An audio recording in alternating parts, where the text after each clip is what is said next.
Ik wil niet onaardig zijn, maar moet erom kunnen wezen. Ja, ook wel een beetje dat opjet en dan ben ik ook wel een beetje gevoelig voor. En dan, Ja.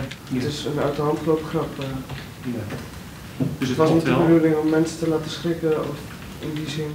Een grap, maar met grote gevolgen. In januari smijt ze de 2 wolvengeesters van flessen een nepbom en zetten die op het NS-station. Het terrein wordt oorzet, de EOD wordt inschakelen en trein mij net meer rijden. Het Iepenbier ministerie rekent het de beide man zwier on. Op het moment dat je bedenkt om een nepbom te gaan maken en die op een publieke plaats neer te zetten, geef je al weinig blijk van verantwoordelijkheid.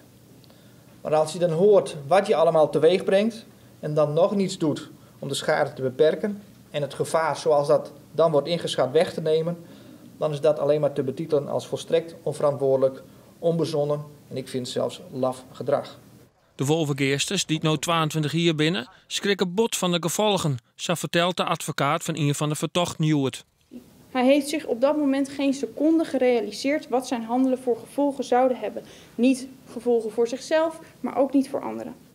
De NS had een skeervergoeding van dik €24.000 eerste, omdat ze bussen inzetten moesten om de passagiers te vervieren. Dat bedrag wat de beide man nou betalen. Naast de werkstraf van 120 uren die de wolvengeester Joert opleiding kregen. Dit zijn geen grappen meer. In deze tijd waarin de naarste dingen gebeuren met bomaanslagen of andere aanslagen, gaat het niet aan om daar grappen mee uit te halen. Het gevoel voor humor dat daarvoor nodig is, bestaat niet.